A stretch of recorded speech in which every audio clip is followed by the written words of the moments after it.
அனைவருக்கும் வணக்கம். இன்றைக்கான தேதி 7/1/2024 ஞாயிற்றுக்கிழமை.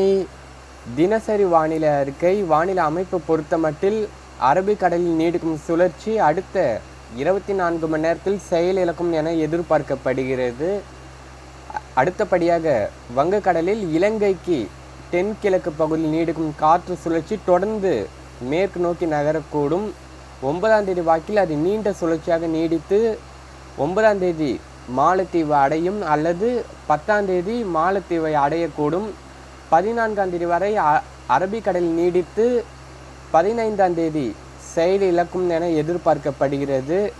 வங்கக்கடலில் அந்தமானுக்கு தெற்கு கடலில் காற்று சுழற்சி, அதாவது புதிய காற்று சுழற்சி ஜனவரி 10ஆம் தேதி வாக்கில் உருவாகும் அல்லது ஜனவரி 11ஆம் தேதி வாக்கில் உருவாகும். அதன் பின்னர் அதனுடைய நகர்வின் பாதை, தீவிரம் தொடர்ந்து கண்காணிக்கப்படும். தினசரி ஆய்வு செய்து அறிக்கை வழங்கப்படும். வட மாநிலங்களில் உயரழுத்தம் நீடிக்கிறது. அதே வேளையில் தென் இந்திய மாநிலங்கள் வரை மேற்கத்திய இடையூறின் தாக்கம், அதாவது மேற்கத்திய இடையூறின் தாக்கம் நீடிக்கிறது. வட மாநிலங்களில் பெரும்பாலும் இன்றும் மூடு பனி பதிவாகி இருக்கக்கூடும். பல்வேறு மாவட்டங்களில், அதாவது பல்வேறு மாநிலங்களில் மூடு பனி பதிவாகி இருக்கக்கூடும். நாளையும் வட மாநிலங்களில் குளிருடன் கூடிய மூடு பனி பதிவாகும். தமிழகத்தில் பெரும்பாலும் உள் மாவட்டங்கள் மற்றும் மேற்கு தொடர்ச்சி மலை மாவட்டங்களில் அநேக இடங்களிலும், கடலோர மாவட்டங்களில் ஓரிரு இடங்களிலும் மூடு பனி பதிவாகி இருக்கக்கூடும். அதே போல் தமிழகம் மற்றும் புதுச்சேரியில் பெரும்பாலான இடங்களில் இரவு, நள்ளிரவு, அதிகாலையில் குளிரின் தாக்கம் அதிகமாக பதிவாகும், அதாவது உணரப்பட்டிருக்கக்கூடும். மேற்கத்திய இடையூறானது 8ஆம் தேதி வாக்கில் பாகிஸ்தான் நிலப்பகுதிக்குள்ளும் 9ஆம் தேதி இந்திய நிலப்பகுதிக்குள்ளும் வர சாதக சூழல் தென்படுகிறது. கடல் சார்ந்த அலைவுகள் பொறுத்தமட்டில் ஜனவரி 12 வரை வங்கக்கடலில் ராஸ்பி அலைவின் தாக்கமும், அரபிக்கடல், இந்திய பெருங்கடல், வங்கக்கடலில் எம்ஜேஓவின் தாக்கமும் நீடிக்க வாய்ப்பு தென்படுகிறது. 20ஆம் தேதிக்கு பிறகு கடல் சார்ந்த அலைவுகள், அதாவது அலைவுகளின் தாக்கம் குறைய தொடங்கிவிடும். ஜப்பானில் இன்றும் பல்வேறு இடங்களில் அதிகாலையில் நிலநடுக்கம் ஏற்பட்டுள்ளதாக தகவல் கிடைக்கப்பெற்றது.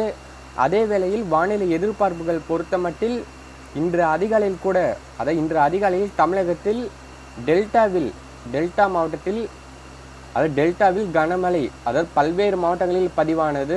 தமிழகத்தில் அடுத்த 24 மணி நேரத்தில் வானிலை எப்படி இருக்கும் என பொறுத்தமட்டில் வட மாவட்டங்கள், வட உள் மாவட்டங்களில் பரவலாக, அதாவது வட உள் மாவட்டங்களில் பரவலாக லேசான முதல் மிதமான மழையும், ஒரு சில இடங்களில் கனமழையும் பதிவாகக்கூடும். ஓரிரு இடங்களில் மிக கனமழையும் பதிவாக வாய்ப்பு தென்படுகிறது. டெல்டாவில் பரவலாக லேசான முதல் மிதமான மழையும், ஒரு சில இடங்களில் கன முதல் மிக கனமழை பதிவாகும்.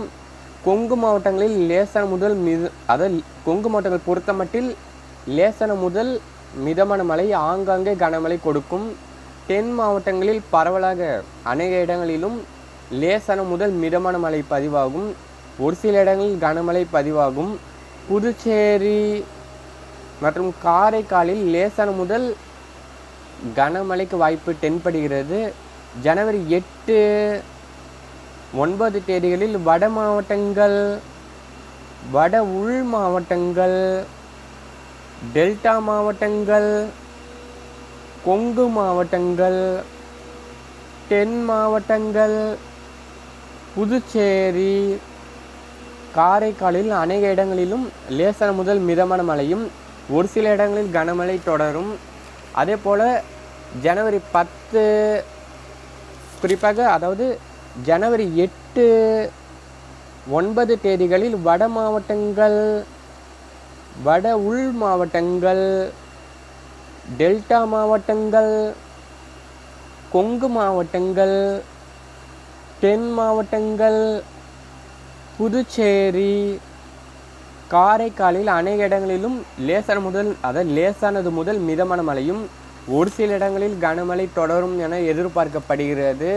ஜனவரி 10, 11 தேதிகளில் பரவலாக மழைக்கு வாய்ப்பு தென்படுகிறது. அதன் பின்னர் ஜனவரி 12, 13, 14, 15, 16 தேதிகளில் பரவலாக மழை பொழியும் என எதிர்பார்க்கப்படுகிறது. அதாவது அடுத்த 24 மணி நேரத்திற்கு தமிழகத்தில் வடகடலோரம், டெல்டா, தென் மாவட்டங்களில் மிக கனமழைக்கு வாய்ப்புள்ளது. அதாவது அடுத்த 24 மணி நேரத்திற்கு தமிழகத்தில் வடகடலோரம், டெல்டா, தென் மாவட்டங்களில் மிக கனமழைக்கு வாய்ப்புள்ளது. லேசான முதல் மிதமான மழை தொடரும். டெல்டாவில் 10 சென்டிமீட்டருக்கு மேல் மழை பதிவாகும் என எதிர்பார்க்கப்படுகிறது.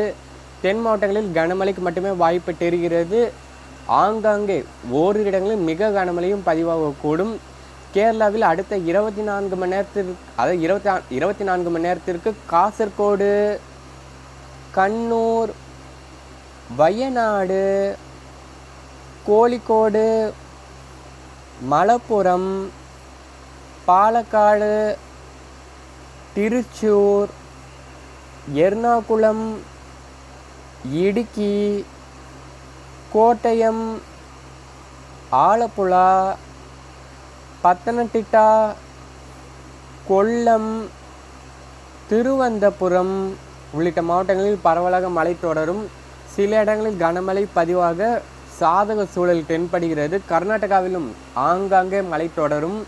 இலங்கை பொறுத்தமட்டில் யாழ்ப்பாணம், முல்லைத்தீவு, மன்னார், திரிகோணமலை, அனுராதபுரம், மட்டக்களப்பு, அம்பாறை, ரத்னபுரி, அம்பன்தோட்டா உள்ளிட்ட பல்வேறு இடங்களில் மழை தொடரும். விவசாயிகள் பொறுத்தமட்டில் அறுவடையை திட்டமிட்டிருக்கும் விவசாயிகள் அறுவடையை செய்து, அதாவது வானிலை அறிந்து திட்டமிட்டு அறுவடை செய்து லாபம் அடைய வேண்டும்.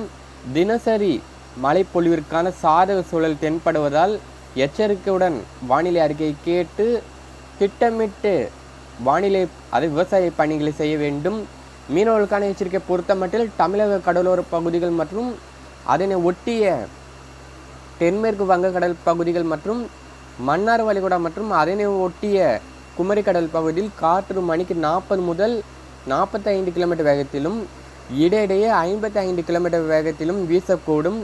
எச்சரிக்கையுடன் மீன்பிடிக்க செல்ல வேண்டும் என கேட்டுக்கொள்கிறேன். இதுவரைக்கும் நம்முடைய வெதர் சயின்ஸ் யூடியூப் சேனலை சப்ஸ்கிரைப் செய்யவில்லை என்றால் சப்ஸ்கிரைப் செய்து வைத்துக் கொள்ளுங்கள். அப்போதுதான் நான் பதிவு செய்யும் ஒவ்வொரு வானிலை அறிக்கையும் உங்களுக்கு உடனுக்குடன் வந்து சேரும். என்றும் விவசாயிகளுடன் வட தமிழக வெதர்மேன். நன்றி, வணக்கம்.